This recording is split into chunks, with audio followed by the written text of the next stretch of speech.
So let's talk about the one you and I know, petrol.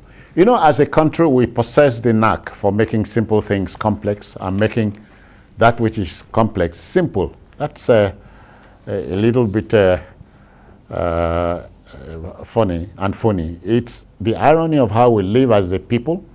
What started as a mistake about a month ago has become a monster visiting untold hardship on almost every citizen. The fuel scarcity caused by importation of bad petrol into the country in early February has degenerated into a crisis. As long queues persist across the country, to top it all, petrol now sells for about 250 naira per litre, and even so, only a very few fuel stations dispense the product.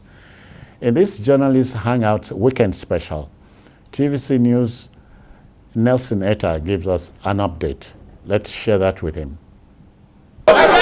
Fuel scarcity, an epidemic that has become entrenched in the life of Nigeria, a country reputed to be the 6th largest producer of oil globally and number 1 in Africa, yet plagued by a self-manufactured virus, scarcity. With barely no refining capacity for the estimated 1.6 billion barrels consumed daily, Nigeria's colonial-era refineries are in an absolute moribund state, leaving the country with no choice but to export its crude oil and import refined petroleum products for daily use. Subsidies amounting to billions of naira are paid to fuel importers to sustain fuel importation. Study shows that Nigerians between the ages of 18 and 70 have at some point in their lives groaned under the agony of fuel scarcity.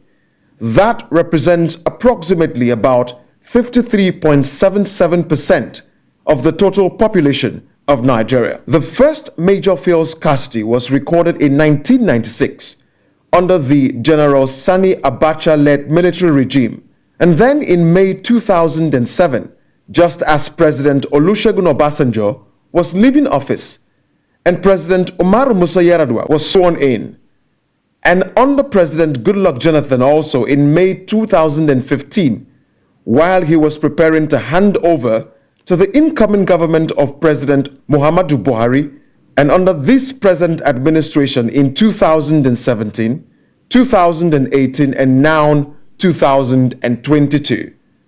That is about 26 years of an excruciating pain of fuel scarcity in the life of Nigeria. In Kaduna, long queues leading to motorists spending several hours even into the night at filling stations just to refuel their vehicles and continue with businesses. There is a lot of lackadaisical attitude of government towards ameliorating this kind of problem. This is affecting our economy. This is affecting the entire Nigeria. Here in Kaduna, they are selling fuel in some of the privately owned filling stations at the rate of about 350 per litre. But even with that, the queue is still very high. My flask here, I came with it yesterday night because I will need the fuel. The fuel now is 2,000 naira in Nigeria now, 1 gallon. So I cannot afford it. I slept here yesterday night. Since 10 p.m. yesterday, I've been on the queue. It's now about taking fuel. It's actually terrible. In Kwara State, north-central Nigeria, residents are wailing under the excruciating pain of fuel scarcity, with the pump price as high as 250 naira per litre, as well as hike in the price of goods and services. A nation with oil that we couldn't produce our own oil for ourselves. And that's actually what brought us to this level. I wonder why we consider ourselves as oil-producing nation and we couldn't have a functional refinery, let alone of talking about importing adulterated fuel into this country. That's actually brought us to this level. The price is high. It affects a lot of things. Even the pure water, sachet water of 150 per bag It's now 250, 300 naira per bag. Alarm titles that we used to buy at 400 naira per one is now 1,000 naira, 1,200 per one. I think it's because of the effect of the fuel, because when you ask them, they said everything is cost. They don't see things to buy at easy transport and all of that. From the northeast Borno state, residents cry out against the hardship this has caused, including hike in fares and commodities. Masses are dying on this issue of petrol. We can see federal government are allocating huge money to some things that they are not important as this. We voted them, we expect them at least to have mercy on us, but we are suffering. If you look at this queue, some people are here since 6, and the station were not open until 9:30. And unfortunately, those that are in queue, they are there still. In fact, some of them, they even slept here since last night. If you go to town, you say 260, 270, 280. The fuel is scarcity in the metropolitan is so high. But the problem is this, I think it's only this mega they're selling fuel. Some other filling stations, they're selling it 260, 240, the cost of it. From Rivers State, South Nigeria, it is survival of the fittest as residents struggle to gain entry into the NNPC mega station just to buy at the official pump price of 165 naira per litre. Up till now, there's no change. And we're not happy. Look at how you're shopping for fuel. There's no fuel. Everything, the food out there, everything get high. Where are we going? Let the president help us. Let them help us. I'm a taxi driver. Since we left school, there's no work. So we resorted to taxi. So it has not been easy.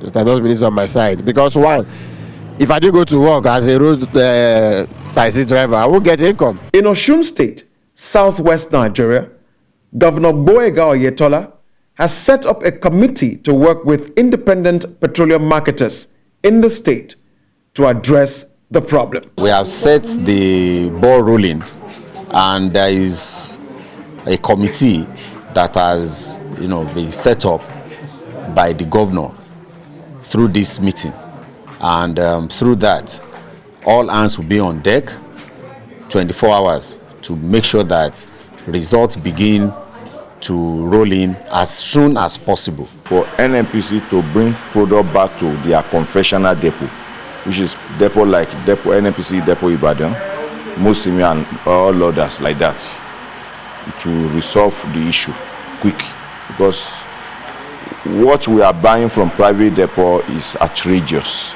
They brought the product back to NNPC, nobody will increase the price. And when we take it as normal price, we sell at normal price. While in Lagos State, commercial transporter Samuel Ojo and businesswomen Itunu Ojo and Nwamaka Inwoha vent their frustration over the task of getting petrol. Some of them will be selling 250.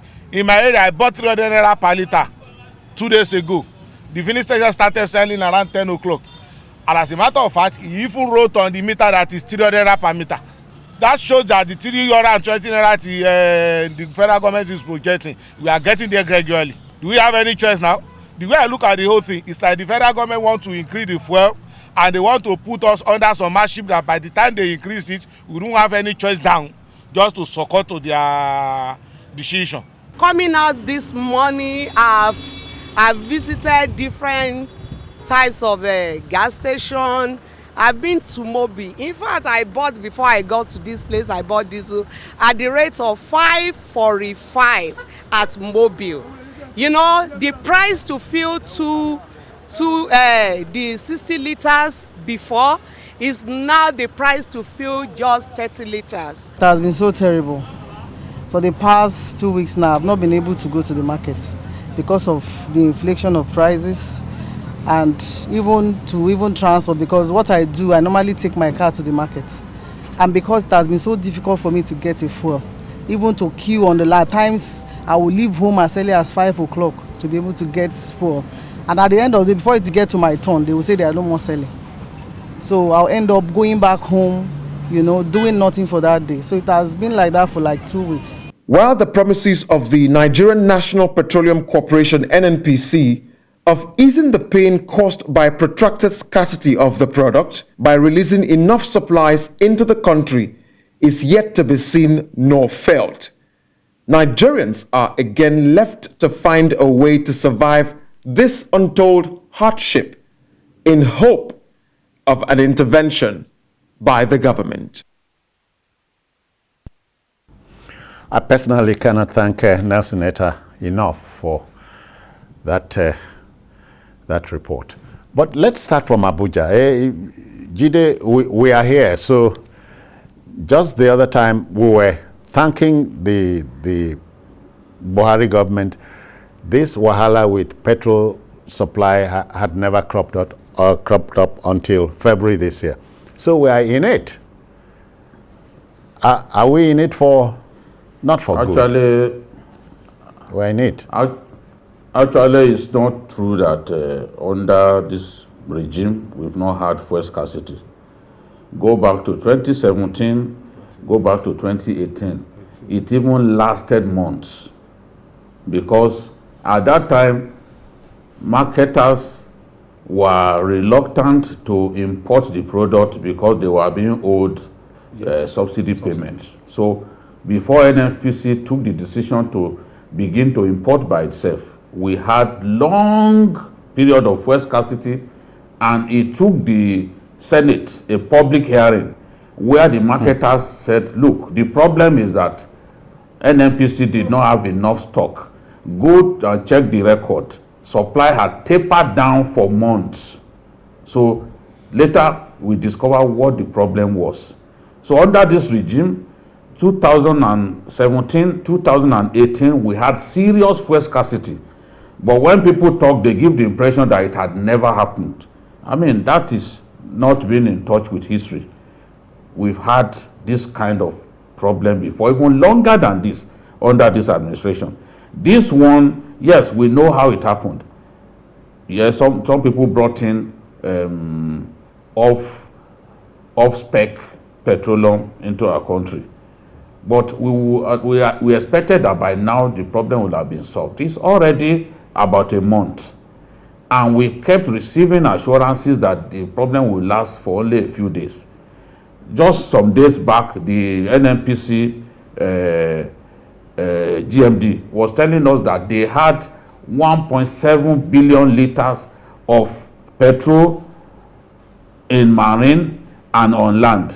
So if we have that much, tell us how much you have on the high seas and how much you have on ground, so that we know that, yes, indeed, this is just going to last for a short while. So if we have all of that fuel stock, why are we facing this problem? One of the reasons why we are facing this problem is because major marketers, rather than supply independent marketers who operate on a smaller scale, the major marketers are selling the product at their own filling stations, whereas they are supposed to also sell some of this to independent marketers. That's why many of the filling stations do not have petrol. And then, of course, the monitoring, the capacity of NNPC to monitor and ensure that once product gets to filling stations, they must be sold to people. It's really not there. Some of these people receive a product and refuse to sell. Some would rather sell at night. That's why Nigerians are suffering. I've had to buy 10 liters for 6,000 naira in Abuja for me to be able to move around. It is that bad. It's even worse in some parts of our country. So how can we have a country that is one of the biggest oil producers, yet we do not even have enough to feed our, to supply our people? It's really difficult to understand.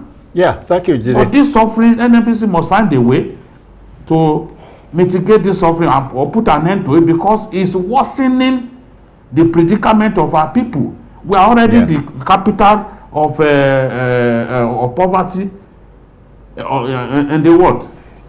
So the longer this lasts, the more difficult it will be for our people. All right. Thank you, Jide. Sam, Look at the facts on ground. The number 6 producer of oil on the planet has 4 refineries, and as a result of man-made wahala, we're in this mess, avoidably. Why don't they just call the wahala corruption? Oh, okay. That's what it is. Okay. And we must admit it, and this has been said at several fora. NNPC is not being run transparently. That's the truth. And so when we're told that the reason for the scarcity was because we had off-spec, supply and all that, some of us were not fully convinced. And I mean, the chicken has come home to roost. That there could be some other reasons for this scarcity. Yeah. All right? Logistics and the rest of it. But the fact on the ground is that we've not run our petroleum industry, transparently. Yeah. A lot of fraud, and that is why the subsidy issue, continues to, rear its ugly head. And this is an industry where Mr. President continues to hold on to the main portfolio. I mean, he's the Minister of Petroleum, so he can't pretend, he can't shift this blame to some other person. If you had an independent, a different petroleum minister, it would have changed the dynamics? It probably wouldn't have changed, because it doesn't rubbish my earlier argument that institution is not being run transparently. Okay. But somebody has to take responsibility, and that's Mr. President, because he holds that portfolio. I mean, we don't want to pretend that that is not real, and that is why some of us are not convinced that whatever probe that the government has promised will yield anything. Okay. Who is going to probe who? Because they are interested parties. We're not just being sincere. We're not telling ourselves the entire truth. Mayor, former President Obasanjo, who we saw earlier on, was the substantive Minister of Petroleum Resources. So the problem has been a long time coming. Okay. Let me start by saying that, again, it's failure of leadership. The President is the minister, the substantive Minister of Petroleum Resources. He has failed the country. For 7 years, he has been the Minister of Petroleum Resources, and he has failed us. 1. 2, we have 4 refineries. None is working. Yet they are paying salaries. They spend over $200 million. You mean at the refineries? None is working. No, salaries at the refineries? Yes, they are paying salaries of the workers in those refineries. And they spend over $200 million, around $270, $280 million, to do turnaround maintenance in those refineries. Have you learned nothing? If that is not corruption, what is that? You use turnaround maintenance to do that. The simple truth is that government has no business with business. We saw it during the time of NITEL, and it didn't work. When it was deregulated, we could see what is happening to our telecommunication industry. Dangote is building the biggest refinery in the world in Lagos. It's not rocket science. It's just because people in government are so corrupt, and people in NNPC, they get away with it because the man that is the substantive Minister of Petroleum Resources cannot supervise them effectively. Because in NNPC, the scam that they do in NNPC, that's why they know that the scam will soon go over. They will soon end when Dangote refinery come on board. They know, because the biggest scam in NNPC is fuel importation. Because when they import fuel, they will tell us, oh, the thing has increased to 100 kilometer. Well, that is what we are spending, and we have spent 1 trillion naira or something billion naira on subsidy, and we know it's not as if we think. We know that subsidy is a major scam. There was something in the National Assembly where people were, during the time of Bukola Saraki, when we saw that a lot of people collected subsidy without supplying anything. We know that the subsidy is a scam. And every time the volume of the petroleum that they claim we use every day keep going up because we have to spend more on subsidy. And then I found it unbelievable that we have the President of Federal Republic of Nigeria as Minister of Petroleum Resources. And then we have Silva as Minister of State. We have NNPC. And that we can import a fuel into this country that is off-spec. It will get to the port. Nobody inspected the ship. pre-shipment? Yes, not even pre-shipment. Then the ship Yeah. itself to check that this thing is what should be supplied. Then it was discharged. Nobody checked that this thing was what's supposed to be supplied. Then it was dispensed to petrol stations, and nobody checked to see that this should have been. Then when it now got to petrol stations and was affecting people's lives, they now say, "Oh, we're sorry. It is because some people brought up that we are going to do something about it. But don't worry, we have something that we are going to bring in and all that." And they could not do it because they are actually incompetent. The NNPC, they are only interested in making money. And why you have that scarcity now is because most petrol stations, because the ones that they were supposed to sell, they could not sell those ones because they have to record those fuel. So you have to now supply new people. And then usually the chains, it takes time. It takes a lot of months to put those logistics in place, because by the time you give fuel to this depot, a lot of people will come and then queue to get that fuel from everywhere. You understand? This particular petrol station, for example, you may get your fuel now, it may take another time for you to get your fuel. So that is the problem they have. They are all those independent marketers, and a lot of those things do not have fuel. It's NNPC retail. Mayor, I see you are hot, deeply hot. Yes, more I am. hot than Sam and myself. Sam in closing, you're looking at the days ahead, and can you conjecture when you think this wahala will go away, if it will, soon? I think we are going to live with it for some time to come, and here are my reasons. But do you know, in Akwa Ibom, my state, you don't have queues. They could come to, I mean, probably they have sufficient I stock. hear And it probably has- have sufficient stock at the moment. yeah. So if you travel to some other places, Is the you volume can of find cars in Akwa Ibom? How many cars do you have in Akwa Ibom? I beg. That's where Please, supply. don't How many insult- cars do you don't have in insult- Akwa Ibom? that takes care. How many cars do you have in You should Akwa have Ibom? asked how the drive car there. I beg, leave all that, please. Yeah, so we're celebrating. As of Friday, Brent was selling for about $118. Okay? But the downside of it is that the landing cost of fuel in this country is put at about 303 naira. Now, what that means is that if you go to a regular filling station to buy fuel at 165 naira, government subsidizes that purchase by 168 naira. And of course, that is not sustainable.